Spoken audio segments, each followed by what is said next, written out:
Assalamualaikum warahmatullahi wabarakatuh.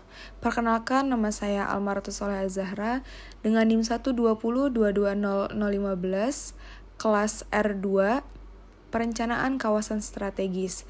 Pada kesempatan kali ini saya akan menjelaskan tentang perencanaan kawasan Taman Wan Abdurrahman KSP Lampung dengan dosen pengampu yaitu Pak Asirin STMT.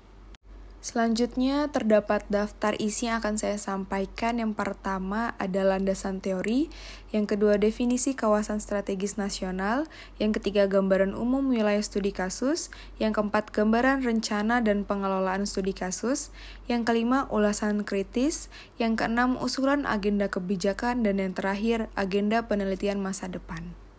Masuk pada outline pertama yaitu landasan teori. Terdapat dua landasan teori yang saya gunakan pada kesempatan kali ini. Yang pertama ada pembangunan berkelanjutan dan pembangunan ekonomi biodiversitas. Pembangunan berkelanjutan atau sustainable development berdasarkan President's Council on Sustainable Development in the United States. Pembangunan yang berkelanjutan merupakan suatu proses perkembangan yang dapat meningkatkan tingkat perekonomian, menjaga kelestarian lingkungan, dan keadaan sosial untuk kebermanfaatan generasi sekarang dan generasi di masa depan. Namun untuk mewujudkan pembangunan yang berkelanjutan, di sini saya mendapati 3 pilar pendekatan pembangunan berkelanjutan.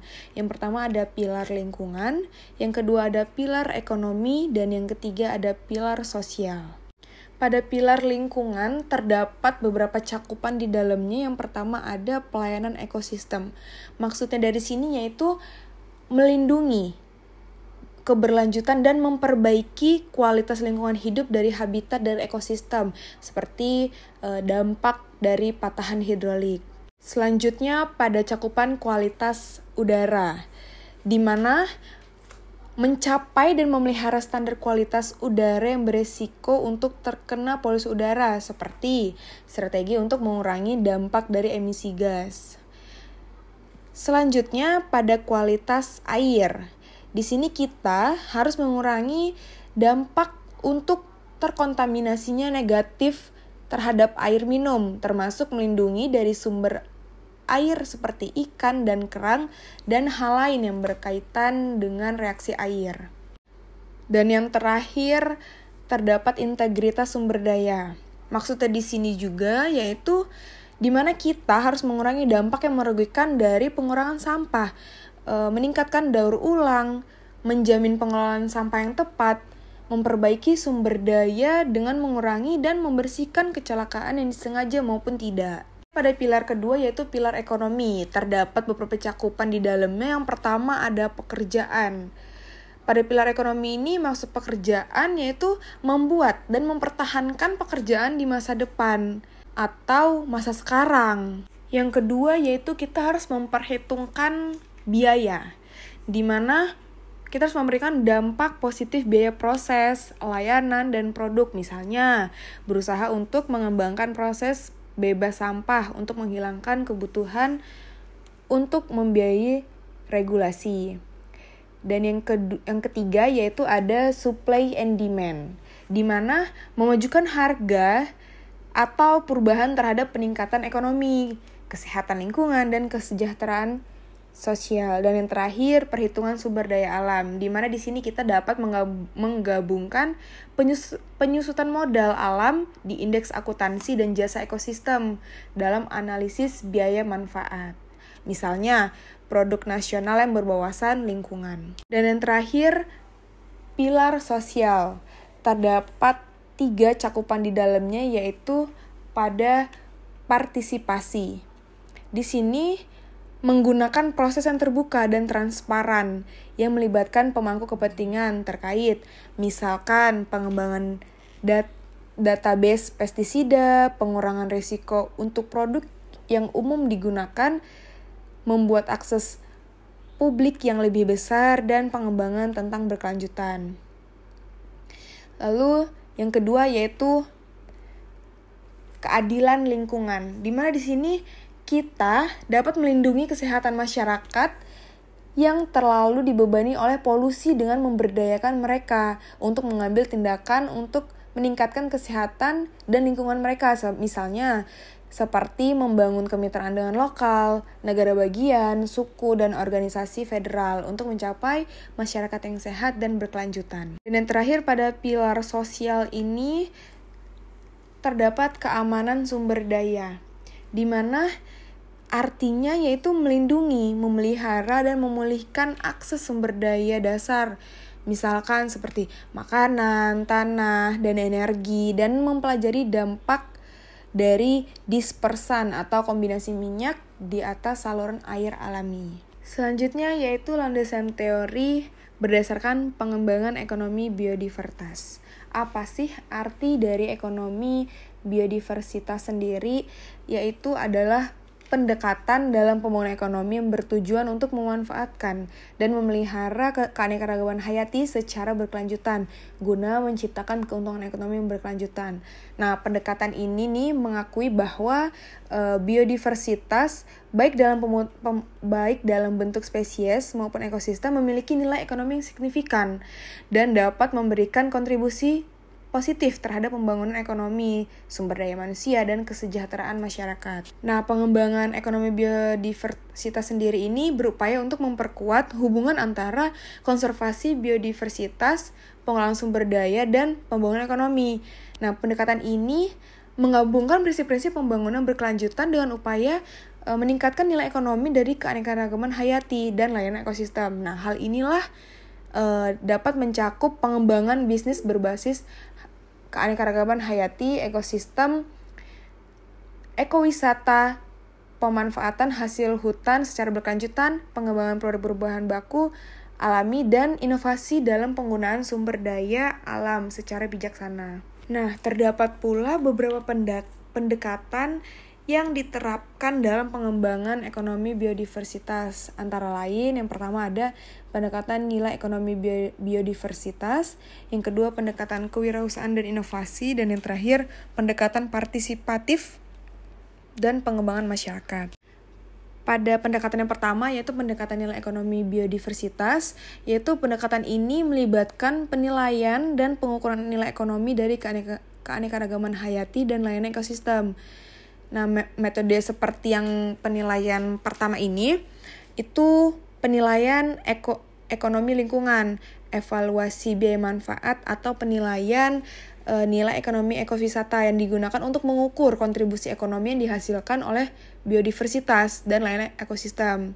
Nah, mungkin pada pendekatan ini, informasinya dapat membantu dalam pengambilan keputusan yang berhubungan dengan pemanfaatan sumber daya alam secara berkelanjutan dan perlindungan biodiversitas. Pendekatan yang kedua yaitu kewirausahaan dan inovasi. Nah, pada pendekatan ini tuh mendorong pengembangan bisnis dan inovasi yang berbasis keanekaragaman hayati. Nah, hal ini tuh dapat melibatkan pengembangan produk berbahan baku alami, obat-obatan tradisional, produk ekowisata, atau industri kreatif yang menggunakan spesies atau ekosistem tertentu sebagai nilai tambah. Nah, makanya pendekatan ini juga mendorong pengembangan pasar dan peluang ekonomi baru yang terkait dengan biodiversitas. Lalu, yang ketiga yaitu pendekatan partisipatif dan pemberdayaan masyarakat. Nah, pada pendekatan ini tuh melibatkan partisipasi aktif masyarakat lokal dalam pengelolaan dan pemanfaatan keanekaragaman hayati. Masyarakat lokal ini dilibatkan dalam pengambilan keputusan, pengembangan usaha berbasis biodiversitas, dan berbagi manfaat ekonomi dihasilkan. Nah, pada pendekatan ini tuh berfokus pada pemberdayaan masyarakat lokal untuk menjadi pemangku kepentingan yang aktif dalam pembangunan ekonomi yang berkelanjutan. Setelah kita membahas landasan teori sebagai acuan kita dalam mengerjakan studi kasus ini, sekarang kita membahas definisi kawasan strategis nasional. Karena saya mendapatkan studi kasus Taman Hutan Raya, maka di sini saya akan menjelaskan definisi dari Taman Hutan Raya. Secara umum, Taman Hutan Raya didefinisikan sebagai kawasan pelestarian alam yang dibuat untuk tempat koleksi tumbuhan dan hewan, baik asli Indonesia maupun dari berbagai negara. Habitat setiap ekosistem pun dapat berbentuk secara alami dan buatan. Secara hukum, berdasarkan Undang-Undang Nomor 5 Tahun 1990, Taman Hutan Raya didefinisikan sebagai kawasan pelestarian alam yang dibangun untuk tujuan koleksi tumbuhan dan satwa yang alami atau buatan, jenis asli dan bukan asli yang dimanfaatkan bagi kepentingan penelitian, ilmu pengetahuan, pendidikan, menunjang budaya, pariwisata, dan rekreasi. Pada undang-undang ini juga didapatkan tujuan tahura, yaitu di mana untuk koleksi tumbuhan satwa yang alami atau buatan, jenis asli dan bukan asli yang dimanfaatkan bagi kepentingan penelitian, ilmu pengetahuan, pendidikan, menunjang budaya pariwisata, dan rekreasi. Berdasarkan Surat Keputusan Dirjen PHPA nomor 129, Keputusan _DJ 6/1996, tahura bermanfaat dan berfungsi. Yang pertama, sebagai kawasan yang dapat dimanfaatkan potensi alamnya untuk koleksi tumbuhan atau satwa, baik alami atau buatan, jenis asli atau bukan asli, dan wisata alam. Yang kedua, sebagai kawasan perlindungan sistem penyangga kehidupan. Dan yang ketiga, sebagai kawasan pengawetan keanekaragaman jenis tumbuhan dan satwa serta keunikan alam. Setelah teman-teman mengetahui definisi tahura secara umum dan secara hukum, nah masuk dalam studi kasus saya, yaitu Tahura Wan Abdurrahman Lampung. Di sini saya akan menjelaskan profil, gambaran umum, dan data dasar Tahura Wan Abdurrahman Lampung. Secara administratif, pemerintah wilayah Tahura ini terletak di 7 kecamatan, yaitu Gedong Tataan, Kedondong, Padang Cermin, Wailima, Teluk Betung Barat, Teluk Betung Utara, dan Kemiling. Dengan luas yaitu 22.249,13 hektar. Dengan batas-batas wilayah, pada sebelah utara berbatasan dengan Kecamatan Benung, sebelah selatan berbatasan dengan Kecamatan Padang Cermin, sebelah timur berbatasan dengan Kecamatan Kedondong, sebelah barat berbatasan dengan Teluk Betung Utara. Menurut UPTD Tahura Wan Abdurrahman pada tahun 2000, tahura ini memiliki kekuatan objek dan daya tarik wisata berupa hutan hujan tropis dengan keanekaragaman flora dan faunanya, di antaranya bunga bangkai, beruang madu, tapir, rusa sambar, siamang, monyet ekor panjang, elang brontok, dan ayam hutan. Nah, sedangkan keunikan alamnya dapat dijumpai seperti air terjun, batu berlapis, batu keramat, sumber air panas, goa, serta bentang alam yang sangat indah. Nah, di sini mungkin perlu teman-teman ketahui, kawasan Tahura Wan Abdurrahman ini merupakan penyangga Kota Bandar Lampung sebagai ibu kota Provinsi Lampung dalam menjaga keseimbangan ekosistem. Maksudnya di sini kesinambungan pasokan air yang dapat mengurangi bahaya banjir di musim penghujan dan kekeringan di musim kemarau. Selanjutnya saya akan menjelaskan sedikit latar belakang terbentuknya Taman Hutan Raya Wan Abdurrahman. Taman Hutan Raya Wan Abdurrahman ini atau disingkat WAR telah ditetapkan berdasarkan Surat Keputusan Menteri Kehutanan nomor 742 /KPTS 6/1992 tanggal 21 Juli 1992. Nah, berdasarkan peraturan pemerintah nomor 62 tahun 1998, kewenangan pengelola tahura didelegasikan dari Departemen Kehutanan Gubernur Lampung nomor 3 tahun 2001. Nah, maka dibentuklah Unit Pelaksana Teknis Daerah atau UPTD Tahura WAR setingkat eselon 3 yang merupakan UPTD dari Dinas Kehutanan Provinsi Lampung. Seperti yang kita ketahui, Tahura ini juga sangat strategis untuk dikembangkan sebagai daerah tujuan wisata karena letaknya dekat dengan ibu kota Provinsi Lampung atau 16 km dari kota Bandar Lampung dan Bandara Raden Intan II. Sarana transportasi umum menuju Tahura juga sudah tersedia sehingga sangat menunjang untuk kegiatan pengembangan wisata. Dari aspek permintaan atau demand, Tahura WAR ini juga selalu dikunjungi wisatawan, terutama kalangan pemuda. untuk berkemah. Nah, kebutuhan rekreasi masyarakat kota meningkat karena adanya kecenderungan efisiensi kerja, rutinitas kerja, kejenuhan pikiran, sehingga pada saat waktu luang, terutama pada hari libur, mereka akan melakukan rekreasi.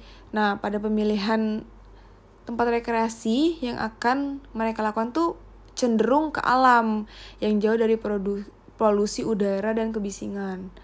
Nah, kesempatan ini juga dapat dimanfaatkan bagi pengelola untuk memperkenalkan Tahura War sebagai tempat wisata alami. Untuk itu perlu adanya peningkatan program wisata yang bertanggung jawab, berorientasi pada lingkungan alami, dan mendukung kesejahteraan masyarakat sekitar hutan. Setelah saya jelaskan mengenai gambaran umum, profil, serta data dasar Taman Abdurrahman, selanjutnya saya akan menjelaskan data hukum Tahura Wan Abdurrahman.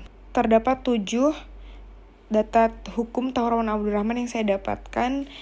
Yang pertama, Keputusan Direktur Jenderal Perlindungan Hutan dan Pelestarian Alam nomor 129 tahun 1996 tentang pola pengelolaan kawasan suaka alam, kawasan pelestarian alam, taman buru, dan hutan lindung. Yang kedua ada Keputusan Menteri Kehutanan nomor 107 tahun 2003 tentang penyelenggaraan tugas pembantuan pengelolaan hutan raya Wan Abdurrahman oleh gubernur atau bupati atau wali kota. Selanjutnya itu Keputusan Gubernur Lampung nomor 3 tahun 2001 tentang pembentukan organisasi dan tata ruang unit pelaksana teknis dinas UPTD pada dinas provinsi. Selanjutnya Undang-Undang nomor 5 tahun 1990 tentang konservasi sumber daya alam hayati dan ekosistemnya. Selanjutnya Undang-Undang nomor 41 tahun 1999 tentang kehutanan. Dan selanjutnya Peraturan Pemerintah nomor 18 tahun 1994 tentang pengusahaan pariwisata alam di zona pemanfaatan Taman Nasional, Taman Hutan Raya, dan Taman Wisata Alam. Yang terakhir terdapat pada Peraturan Daerah nomor 7 tahun 2000 tentang retribusi pemungutan hasil hutan bukan kayu atau HHBK. Pada outline selanjutnya di sini saya akan membahas tentang rencana dan pengelolaan kawasan yang berisikan rencana pengelolaan, kebijakan, program, sistem pengelolaan, dan kelembagaan. Pada poin pertama yaitu membahas tentang rencana pengelolaan. Rencana kelola atau Master Plan Tahura tahun 2007 sampai tahun 2026 dengan cakupan 20 tahun. Yang pertama itu ada pembangunan Tahura War ke depannya diharapkan dapat mewujudkan kondisi yang diharapkan. Maksudnya di sini yaitu menjamin keberadaan dan keutuhan kawasan Tahura dengan luas 22.249,31 hektar. Selanjutnya pengoptimalisasian fungsi Tahura meliputi lindung dan fungsi konservasi. Selanjutnya, penguatan kapasitas masyarakat sekitar kawasan lokal secara partisipatif dalam pengelola Tahura. Dan yang terakhir, distribusi manfaat yang berkeadilan dan berkelanjutan. Selanjutnya, master plan yang kedua yaitu pembangunan dan pengelolaan kawasan Tahura meliputi yang pertama, penataan kawasan dan penyusunan rencana kelola kawasan. Yang kedua, pemanfaatan dan penggunaan hutan. Yang ketiga, rehabilitasi hutan. Dan yang terakhir, perlindungan dan konservasi alam. Selanjutnya, kebijakan yang memuat pembahasan mengenai Tahura. Seperti yang saya sudah jelaskan pada slide sebelumnya, itu terdapat 7 dasar hukum pengelolaan kawasan Tahura Wan Abdurrahman. Antara lain yang pertama ada Keputusan Menteri Kehutanan nomor 107 tahun 2023 dan sebagainya. Berdasarkan Dinas Kehutanan Provinsi Lampung, program-program yang terdapat di kawasan Taman Wan Abdurrahman yaitu yang pertama ada program rehabilitasi hutan dan lahan. Yang kedua, program perlindungan dan konservasi sumber daya hutan. Yang ketiga, perencanaan dan pengembangan hutan. Dan yang terakhir, program pemanfaatan sumber daya hutan. Pemerintah dan masyarakat pun berharap Dinas Kehutanan melalui pembinaan program-program tersebut dapat menjalankan program-programnya dengan baik dan dapat berdampak baik tentunya bagi masyarakat di lingkungan sekitar. Selanjutnya, pada pengelolaan Tahurawan Abdurrahman terdapat 4 stakeholder yang memiliki peran dan kepentingan yang berbeda, yaitu terdapat Dinas Kehutanan dan UPTD Tahurawar, Lembaga Penelitian dan Pendidikan, Lembaga Swadaya Masyarakat, dan KPPH Tahurawar. Di mana setiap stakeholder memiliki peran dan kepentingannya yang berbeda. Seperti Dinas Kehutanan dan UPTD Tahurawar memiliki kepentingan untuk bertanggung jawab dalam pengelolaan Tahurawar, kelestarian hutan, dan kesejahteraan masyarakat, serta berperan untuk mengadakan program dan pelaksanaan pengelolaan Tahurawar. Sedangkan Lembaga Penelitian dan Pendidikan memiliki kepentingan untuk melakukan penelitian dan pendidikan yang berkaitan dengan Tahurawar, seperti memiliki peran untuk menyediakan serta memberikan masukan tentang data-data yang dibutuhkan dalam pelaksanaan pengelolaan hutan Tahurawar. Selanjutnya, sistem pengelolaan Tahurawar di mana dikelola oleh UPTD Tahurawar di bawah Dinas Kehutanan Provinsi Lampung. Dengan pemanfaatan objek wisata di Tahura masih berfokus pada areal perkemahan dan penangkaran rusa. Selanjutnya, pada pengelolaan Tahurawan Abdurrahman terdapat 4 stakeholder yang memiliki peran dan kepentingan yang berbeda, yaitu antara lain Dinas Kehutanan dan UPTD Tahurawar, Lembaga Penelitian dan Pendidikan, Lembaga Swadaya Masyarakat, dan KPPH Tahurawar. Seperti contoh, Dinas Kehutanan dan UPTD Tahurawar memiliki kepentingan untuk bertanggung jawab dalam pengelolaan Tahurawar, kelestarian hutan, dan kesejahteraan masyarakat, serta berperan untuk mengadakan program dan pelaksanaan pengelolaan Tahurawar, serta melakukan pemberdayaan masyarakat. Sedangkan Lembaga Penelitian dan Pendidikan memiliki kepentingan untuk melakukan penelitian dan pendidikan yang berkaitan dengan Tahurawar, serta memiliki peran untuk menyediakan serta memberikan masukan tentang data-data yang dibutuhkan dalam pelaksanaan pengelolaan hutan Tahurawar. Lalu selanjutnya, Lembaga Swadaya Masyarakat yang perannya untuk penguatan kelembagaan serta pemberdayaan masyarakat, di mana masyarakat yang termasuk dalam KPPH Tahurawar memiliki kepentingan untuk bertanggung jawab dan dalam pengelolaan Tahurawar yang dikelolanya serta sebagai sumber mata pencarian, serta peran masyarakatnya adalah untuk menjaga Tahurawar agar tetap lestari. Namun tidak dipungkiri, Taman Abdurrahman memiliki berbagai permasalahan dalam pembangunannya, yaitu yang pertama, masih terdapat umbulan atau permukiman dan desa-desa definitif di dalam kawasan hutan. Lalu yang kedua, partisipasi masyarakat dalam pembangunan kehutanan masih relatif rendah. Masyarakat hutan yang dikelola oleh pihak ketiga atau perusahaan banyak yang terlantar sehingga tidak produktif. Selanjutnya, minimnya investasi dalam pengembangan ekowisata. Dan terakhir, sejak era ekonomi daerah tidak berjalan dengan baik kelembagaan maupun operasionalnya. Dari berbagai permasalahan yang ada, mungkin di sini menurut pemahaman saya pula, saya mengajukan usulan agenda kebijakan berdasarkan 2 landasan teori yang tadi sudah saya jelaskan. Menurut landasan teori pembangunan berkelanjutan dan pengembangan ekonomi biodiversitas. Pertama-tama saya akan menjelaskan usulan agenda kebijakan dalam landasan teori pembangunan berkelanjutan. Yang pertama ada pengelolaan sumber daya alam yang berkelanjutan.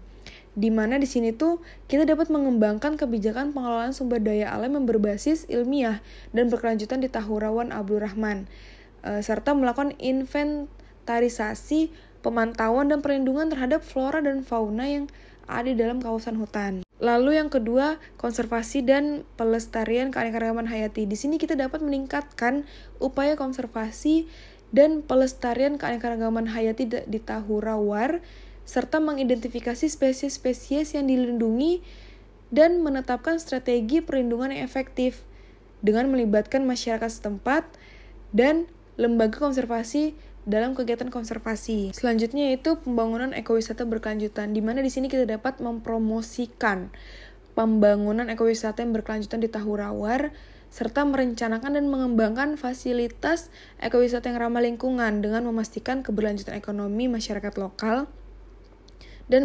mengedukasi pengunjungan mengenai pentingnya konservasi dan pelestarian alam. Dan yang terakhir tidak kalah penting yaitu partisipasi masyarakat dan pemberdayaan lokal, di mana kita di sini dapat mendorong partisipasi masyarakat lokal dalam pengelolaan Tahurawan Abdurrahman dan melibatkan masyarakat dalam pengambilan keputusan, memberikan kesempatan untuk berpartisipasi dalam kegiatan konservasi, serta meningkatkan kapasitas dan keterampilan masyarakat lokal dalam pengelolaan hutan. Selanjutnya berdasarkan landasan teori ekonomi biodiversitas, usulan kebijakan yang pertama yaitu pengembangan ekonomi berbasis biodiversitas, di mana di sini artinya kita dapat meningkatkan potensi ekowisata di Tahurawar dengan memanfaatkan keanekaragaman hayati yang ada, serta melakukan inventarisasi spesies-spesies yang menarik bagi wisatawan, dan mengembangkan rute wisata yang berfokus pada